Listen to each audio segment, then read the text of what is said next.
Hello everyone, आप सभी का स्वागत है आपके अपने चैनल स्किल्स बाय खन्ना में।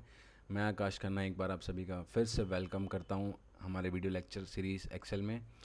और जैसा कि हमने लास्ट क्लास में फॉर्मूला किस तरह से डाला जाता है, कैसे इंसर्ट होता है, कौन सा फॉर्मूला कैसे लगेगा, इंसर्ट फंक्शन, इक्वल साइन, ये सारा हमने डिस्कस किया था। और हमने ये कहा था हम आपसे मैक्सिमम सम काउंट ये सब आपको बताएंगे। पर हम एक बेसिक एग्जाम्पल को लेकर चल रहे हैं, तो इस एग्जाम्पल पे ही सारा काम करेंगे तो आपको बेटर अंडरस्टैंडिंग रहेगी।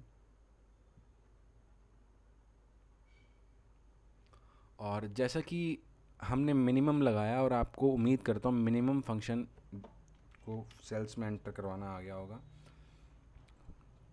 चूँकि आपको यहाँ पर मुझे लगता है कि ग्रिड लाइंस दिख नहीं रही हैं, तो आप समझ कम पा रहे होंगे, तो मैंने ग्रिड लाइंस दिखा दी हैं ताकि आपको समझ में आ जाए ये डेटा इधर ही डाला हुआ है, ये इधर ही डाला हुआ है, इसमें कोई ट्रिक्स नहीं है कि आपको जो समझना है।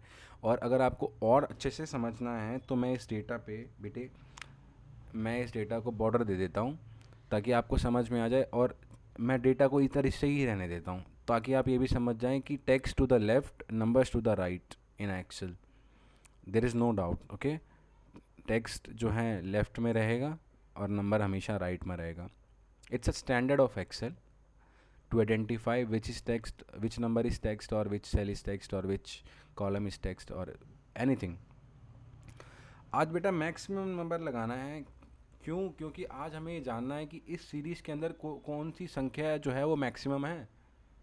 ये भाई कैसे पता चलेगा मुझे कि इसमें, एक तो तरीका ये है 9, 34, 45, 91। अच्छा, मुझे तो 91 मिल गई, 91 एक सबसे बड़ी वैल्यू है इसमें। पर ये फिजिबल नहीं है ना बेटा, तभी तो आप एक्सेल सीख रहे हैं कि चीज़ें फिजिबल करनी है। जब आपको ऐसा कमांड देना है, जब डिफाइंड डेटा आपका बहुत बड़ा हो, डेटा सेट बहुत बड़ा हो, तब क्या कीजिएगा। मैं यहाँ सेल पे जहाँ पे मुझे फार्मूला लगाना मैंने सेलेक्ट किया, इंसर्ट से ड्रॉ लेज लेआउट फार्मूलाज पे क्लिक किया, इसके बगल पे इंसर्ट फंक्शन किया, टाइप एट ब्रीफ डिस्क्रिप्शन, मैंने ब्रीफ डिस्क्रिप्शन में मैक्सिमम लिखा, मैंने कीवर्ड डाला मैक्सिमम, मैंने इक्वल किया। इसने मुझे मैक्सिमम पे फिर से कुछ फार्मूलाज दे दिए, max, मैक्सा, मैक्सिफ्स, क्वारटाइल, क्वारटाइल dot E x x. ठीक है। अब मुझे ये यहाँ से समझ में आ रहा है कि जब मैं इस पर सिलेक्ट करता हूँ, सिलेक्ट द फंक्शन पे, और यहाँ करता हूँ कि max number 1 number 2 returns the great largest value in the set of values, ignores logical and text. ये बात तो श्योर है। तो मैक्स पे मैं क्लिक करता हूँ और इसको ओके करा देता हूँ। ओके कराने के बाद ये सीरीज़ देता है।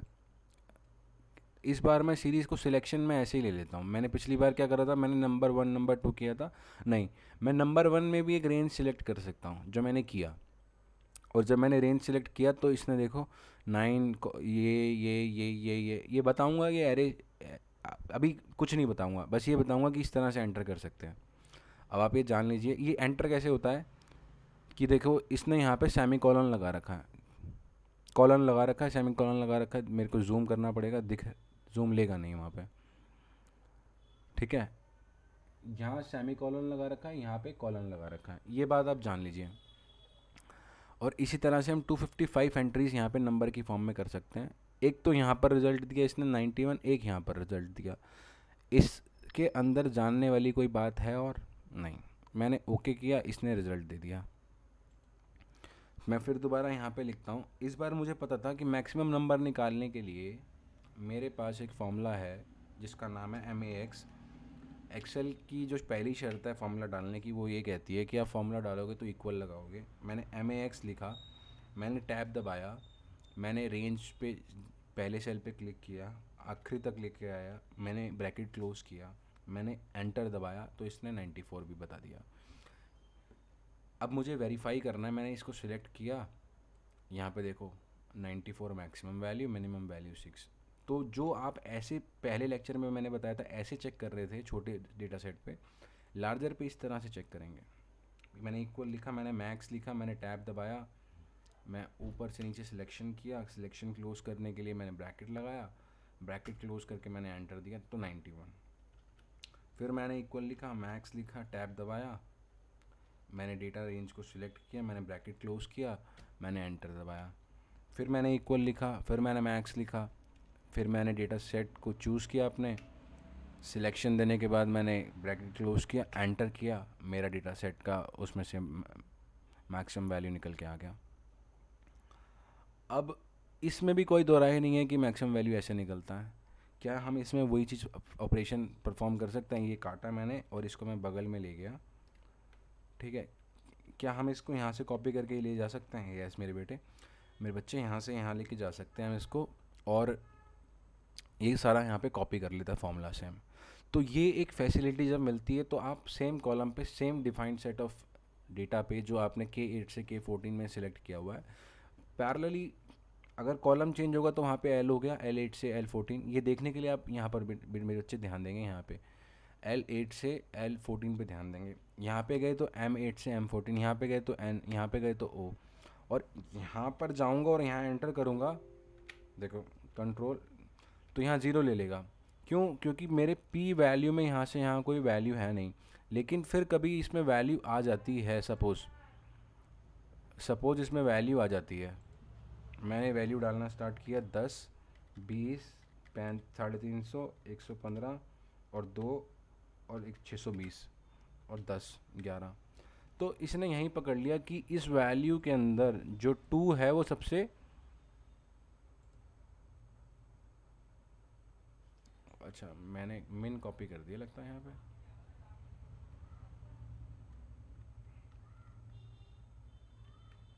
एक सेकंड, मैंने मिन कॉपी कर दिया, ये लो 620 जो है वो मेरी मैक्सिमम वैल्यू होगी। अगर मिन कॉपी करना होगा तो यहाँ से मैं गया मिन, तो मिनिमम वैल्यू होगी 2, मैक्सिमम वैल्यू होगी 620। इसमें भी कोई दोहराई नहीं है, अब कोई डाउट वाली गुंजाइश रहने नहीं दी मैंने आपको इक्वल साइन करके भी बता दिया, मैंने इंसर्ट फंक्शन से भी बता दिया, मैंने ये तक बता दिया कि फॉर्मूला कॉपी पेस्ट भी हो जाता है और किस तरह से होता है, और रेंजेस भी मैंने आपको बता दी कि वो डिफाइंड रेंज जो सेट है वो किस तरह से बदलता है अगर उतने ही फिक्स रो पे कर रहे हो और सिर्फ कॉलम बदल रहे हो। तो अभी इतना समझ में नहीं आएगा जब तक आप प्रैक्टिस नहीं करोगे। विदाउट प्रैक्टिस आपको कोई एक्सेल नहीं सिखा सकता दुनिया की कोई पावर, पर मैं बता सकता हूँ, ये बात तो श्योर है। आज मैंने जब आपसे कहा कि जब भी कभी मुझे इसे जोड़ना होगा, या तो मैं ऑटो सम लेके जोड़ूँ, मैं उस सेल पे क्लिक करूँ, ऑटो सम पे जाऊँ, एंटर मार दूँ, ऑटो सम हो जाए, उस सेल पे जाऊँ, ऑटो सम पे क्लिक करूँ, एंटर मार दूँ, ऑटो सम हो जाए। अरे पर ये फिजिबल नहीं है ना, यहाँ जाऊँ ऑटो सम पे क्लिक करूँ, एंटर मार दूँ, यहाँ जाऊँ ऑटो सम पे क्लिक करूँ, एंटर मार दूँ, यहाँ जाऊँ ऑटो सम पे क्लिक करूँ, एंटर मार दूँ, यहाँ जाऊँ ऑटो सम पे क्लिक करूँ, एंटर मार दूँ। पर ये फिजिबल नहीं है, आप बार बार ऐसे नहीं कर सकते। ये अगर आप कर रहे हैं तो आपको मेरे वीडियो लेक्चर को और अच्छे से देखने की ज़रूरत है। आपने इसको डिलीट किया। आज हमें तो इस जो डेटा सेट है 9 से लेके 53, इन सब का टोटल चाहिए था। टोटल के लिए मैं क्या करता हूँ, मैं फॉर्मूला में जाता हूँ, FX में जाता हूँ, मैं लिखता हूँ पहले टोटल। मैंने टोटल लिखा और मैंने गो किया, ये तो भाई गलत हो गया। क्यों? क्योंकि आप ये जानते हो कि टोटल कोई वैल्यू होती है, सम करते हैं, जोड़ते हैं तो टोटल निकल के आता है। नहीं, आप क्या करते हो वो डालना है आपको। आप करते हो जोड़ते हो, आप लिखोगे सम, ठीक है मेरे बेटे, कीवर्ड प्लेइंग है यहाँ पे। आप सम पे क्लिक करते हो और यहाँ से ओके करते हो, फिर वही बात आती है। वाह, ये तो मिनिमम और मैक्सिमम पे भी यही दे रहा था। आपने इसको रेंज को सिलेक्ट कर दिया अपने डाटा को, ये देखो एक ही सेल में हमने एक ही नंबर में सारे सेल सेलेक्ट कर लिए, रिज़ल्ट दे दिया 267। एक यहाँ पर रिज़ल्ट देता है, एक यहाँ पे रिज़ल्ट देता है। एक्सटर्नल नॉइज़ के लिए मैं आप सभी से माफ़ी मांगता हूँ, ये मेरे हाथ में कभी नहीं है एक्सटर्नल नॉइज़ को कंट्रोल करना। पर मेरे हाथ में ये चीज़ ज़रूर है कि मैं आपसे एक माफ़ी मांग लूँ, तो मैं इसके लिए आपसे माफ़ी मांगता हूँ और आप इसको इग्नोर कीजिएगा। कुछ सीखने के लिए कुछ चीज़ें इग्नोर करनी पड़ती हैं। आपने इग्नोर किया और आपने आगे बढ़े, एंटर किया तो सब निकल के आ गया। अब मैं तो शॉर्टकट ले रहा हूँ, ये लो, इस बार तो मेरी वैल्यूज़ भी निकल के आ गई। एक ही बारी में, एक ही झटके में मैंने सब सारे कॉलम्स का सम करके दिखा दिया आपको। पर नहीं, मैं आपको शुरुआत में ये वाले शीट पे तो बार बार करके दिखाऊंगा ताकि आपकी प्रैक्टिस बने। इक्वल सम, ये सिलेक्ट किया, देखो पहले मैंने नहीं ऊपर से नीचे किया था, मैंने नीचे से ऊपर किया है, लेकिन इसने सिलेक्शन में वही लिया है जो ऊपर से नीचे आता है। इक्वल टू सम मैं नीचे से ऊपर जाऊँगा, लेकिन ये देखना लेगा कैसे, क्योंकि इसको पता चल जाता है कि भाई ये ऊपर की तरफ जा रहा है, तो नीचे लास्ट वाला फिक्स करके ऊपर वाला घटाता रहता है। ये देखो समझोगे, यहाँ से देखो अब N13 N12 N11 N10 N9 formula bar में चेंज हो रहा है। देखो N9 N8 bracket close enter equal to sum, यहाँ से सिलेक्ट किया ऊपर की तरफ बढ़े, bracket close enter equal to sum, यहाँ से सिलेक्ट किया ऊपर की तरफ बढ़े, क्लोज किया, एंटर किया। ये बात तो तय है कि अब एक डिफाइंड सेट में आपको मिनिमम नंबर फाइंड करना आ गया, मैक्सिमम नंबर फाइंड करना आ गया, आपको सम फाइंड करना आ गया। अब आप काउंट करेंगे, अब क्या करेंगे, गिनेंगे ना। अब आपको नंबर्स गिनने हैं, तो क्या करोगे, गिनने का मतलब क्या होता है, काउंट होता है। तो आप इंसर्ट फंक्शन पे चले जाओ, इंसर्ट फंक्शन में आप जाओगे तो आप काउंट लिख देना, काउंटिंग करोगे। गो पे चले जाना, पहला देखो, पहला क्या बोलता है, count, count A, count blank, count if cube set count, D count. आज तो जी हम काउंट पे ही सीख रहे हैं।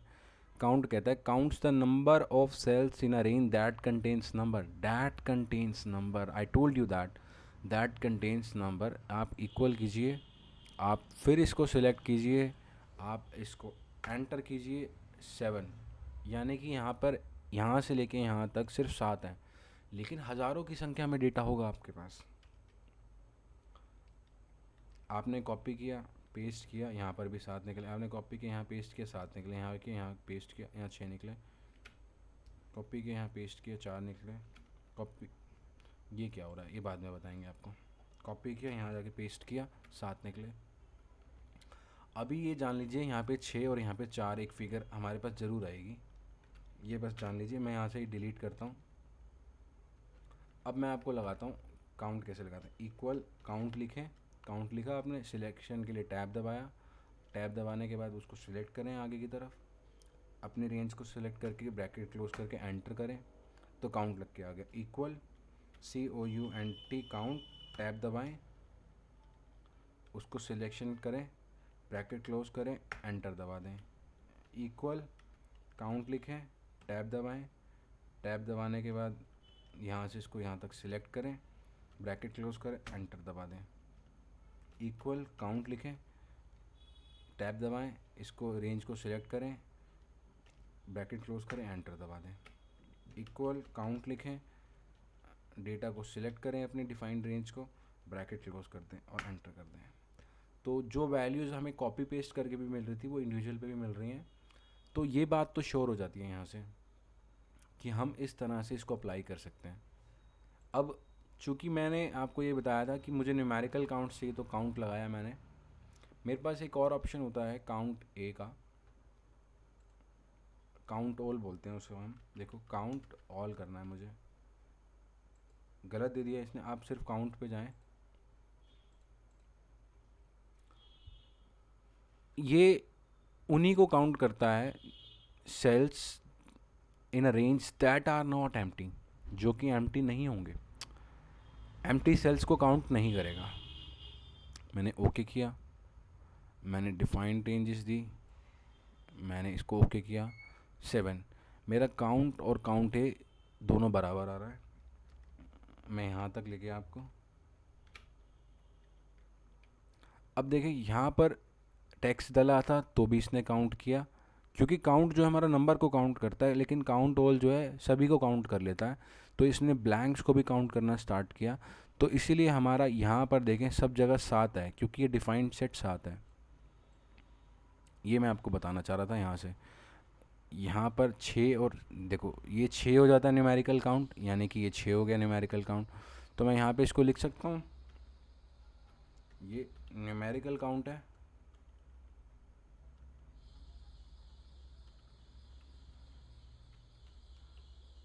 ठीक है। तो आज के लेक्चर में हमने ये जाना कि हम मैक्स, सम, न्यूमेरिकल काउंट्स या काउंट कैसे लगा सकते हैं। आगे हम काउंट, ब्लैंक, एवरेज और सम इफ के बारे में जानेंगे।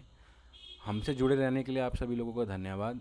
और आप हमारे वीडियोस को लाइक कर सकते हैं, सब्सक्राइब कर सकते हैं चैनल को, और इसी तरह से हमसे जुड़े रहने के लिए बहुत बहुत मैं आप सभी का आभारी हूँ। आप हमारे वीडियोस को बहुत अच्छे से देख रहे हैं और रिपीट करने की कोशिश करें, क्योंकि अगर आप रिपीटेशन में नहीं देखेंगे तो आप भूल जाएंगे। तो आप एटलीस्ट प्रत्येक वीडियो को 2 बार तो देख लीजिए, ताकि आपको आपके पास रिटेंशन बढ़ जाए। आप किसी मूवी को देखते हो और 2-3 बार देख लेते हो तो आपका रिटेंशन पीरियड बढ़ जाता है। इसी तरह से मैं शॉर्ट वीडियोस बनाता हूँ, इसलिए ताकि आप जल्दी से जल्दी कॉन्सेप्चुअली एक वीडियो में सारा ना सीख के टुकड़ों में सीखते चलें, स्टेप वाइज मैनर में सीखते चले, ताकि आप एक फाइनल रिजल्ट की तरफ बढ़ें और आपको खुद दिखे कि हाँ, मैंने ये कल ये लेक्चर देखा था, भाई साहब ने, हमारे टीचर ने ये बताया और इतने इतने पॉइंट्स मुझे बताने के बाद मुझे ये समझ में आ गया कि अब मैं अपने जो भी कोई डेटा सेट आएगा उसमें अप्लाई कर सकता हूँ ये सारी चीज़ें। ठीक है, तो इतना बस कष्ट कर लीजिए, चैनल को लाइक सब्सक्राइब शेयर कर दीजिए। उसी के साथ बस मेरी खुशी जुड़ी है कि हमें एक मोटिवेशन मिलता है वीडियोस को और अच्छे से बनाने का, क्योंकि एक मोटिवेशन है जो आपसे काम कराता है, पैसे नहीं करवाते हैं, आपसे एक मोटिवेशन काम करवाता है। ठीक है, और वो मोटिवेशन मुझे स्टूडेंट्स में दिखता है, और आप सभी जितने प्यारे स्टूडेंट्स का मैं धन्यवाद करता हूँ जो आप हमसे जुड़े हैं। इसी के साथ मैं आपसे अब अलविदा लेता हूँ और आपसे अगली मुलाकात नेक्स्ट लेक्चर में होगी। धन्यवाद।